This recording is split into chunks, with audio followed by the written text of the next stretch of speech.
بسم اللہ الرحمن الرحیم ان الصلاۃ تنہا عن الفحشاء والمنکر ولذکر اللہ اکبر۔ بے شک نماز بے حیائی اور برے کاموں سے روکنے والی ہے، اور اللہ تعالیٰ کا ذکر سب سے بڑی چیز ہے۔ اللہ تعالیٰ کا ذکر تمام عبادات کا خلاصہ اور روح ہے، اور تمام عبادات اسی ذکر کی تاکید اور اس جذبہ کو مستحکم کرنے والی ہیں۔ اور انسانی ذکر کا ثمرہ یہ سامنے آتا ہے کہ اللہ تعالیٰ بندے کو یاد کرتے ہیں، اور ظاہر ہے کہ اس سے بڑھ کر اور کیا ثمرہ ہو سکتا ہے۔ ارشاد باری تعالیٰ ہے فَاذْكُرُونِي أَذْكُرْكُمْ، پس تم مجھے یاد کرو میں تمہیں یاد کروں گا۔ اللہ تعالیٰ کو ہمیشہ یاد کرنا چاہیے، اور اگر ایسا نہ ہو تو اکثر اوقات تو بہرحال وقت نکالنا چاہیے، کیونکہ انسان کی فلاح اور کامیابی اسی سے وابستہ ہے۔ فرمایا گیا وَاذْكُرُوا اللَّهَ كَثِيرًا لَعَلَّكُمْ تُفْلِحُونَ، پس تم اللہ تعالیٰ کو کثرت سے یاد کرو تاکہ تم کامیاب ہو جاؤ۔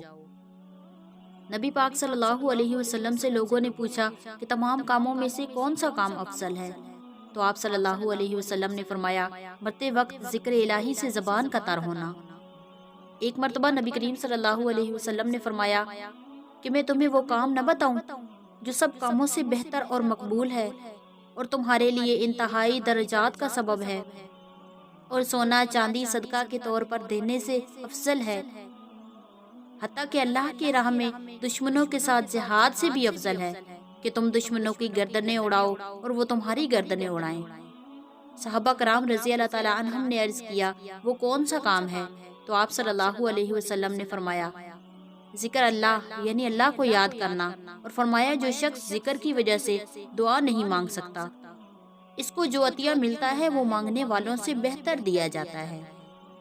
اور فرمایا کہ ذاکر کی مثال ایسے ہے جیسے مردوں میں سے زندہ اور سوکھی گھاس میں سے ہرا گھاس ہو، اور جہاد سے بھاگتے ہوں میں سے ثابت قدم رہنے والا غازی ہو۔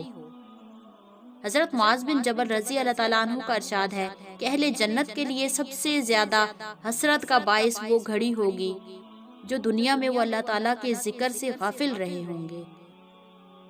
نبی کریم صلی اللہ علیہ وسلم نے فرمایا جس شخص نے دن میں 100 مرتبہ سبحان اللہ و بحمدہ پڑھا، اس کے گناہ معاف کر دیے جائیں گے، اگرچہ سمندر کی جھاگ کے برابر ہی کیوں نہ ہو۔ ایک روایت میں آتا ہے ایک صاحب آپ صلی اللہ علیہ وسلم کی خدمت میں حاضر ہوا اور عرض کیا اے اللہ کے رسول، دنیا نے مجھ سے منہ موڑ لیا ہے، تنگ دستی، عاجزی اور احتیاج کا شکار ہو گیا ہوں، مجھے کوئی تدبیر بتائیے۔ آپ نے اس سے پوچھا کہ تم فرشتوں کی اس دعا اور باقی مخلوق کی اس تسبیح سے بے خبر ہو جو ان کی روزی کا ذریعہ ہے؟ اس نے عرض کیا وہ کیا ہے؟ تو آپ صلی اللہ علیہ وسلم نے فرمایا سبحان اللہ و بحمدہ، سبحان اللہ العظیم و بحمدہ استغفر اللہ۔ نماز فجر سے پہلے 100 بار روزانہ پڑھا کرو تاکہ دنیا خود بخود تمہاری طرف متوجہ ہو جائے۔ اللہ تعالیٰ اس کے ہر کلمہ سے ایک فرشتہ پیدا کرتے ہیں جو قیامت تک تسبیح میں مشغول رہے گا، اور اس کا ثواب تمہیں ملتا رہے گا۔ اور فرمایا میں ان کلمات کو پڑھتا ہوں اور وہ تمام چیزیں جن پر سورج طلوع ہوتا ہے ان سے یہ کلمات مجھے زیادہ عزیز ہیں۔ اور فرمایا کہ اللہ تعالیٰ کو یہ کلمات اربع تمام کلموں سے زیادہ پیارے ہیں۔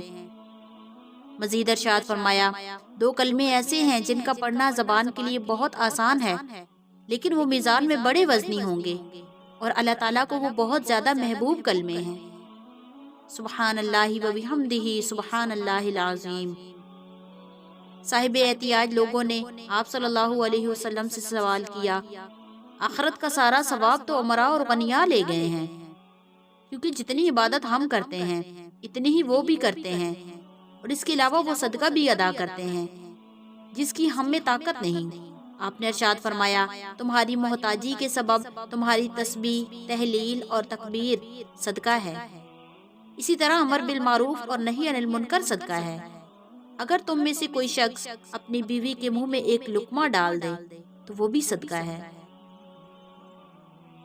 معلوم ہوا کہ درویش کے حق میں تسبیح تحلیل کی فضیلت اس وجہ سے زیادہ ہے کہ اس کا دل دنیا کی ظلمت و تاریکی کی وجہ سے تاریک نہیں ہوتا۔ وہ ایک کلمہ جو کہتا ہے تو وہ اس بیج کی مانند ہو جاتا ہے جو اچھی اور ستھری زمین میں ڈالا جائے۔ جس طرح وہ بیج مؤثر ہوتا ہے اور بہت زیادہ پھل دیتا ہے، اسی طرح وہ ذکر ہے جو ذکر ایسے دل میں ہو جو خواہشات دنیاوی سے بھرا ہوا ہو، تو اس کی مثال ایسے بیج کی طرح ہوتی ہے جو سیم زدہ اور بیکار زمین میں ڈالا جائے۔ اللہم احفظنا منہ واللہ اعلم۔ اللہ پاک عمل کی توفیق دے۔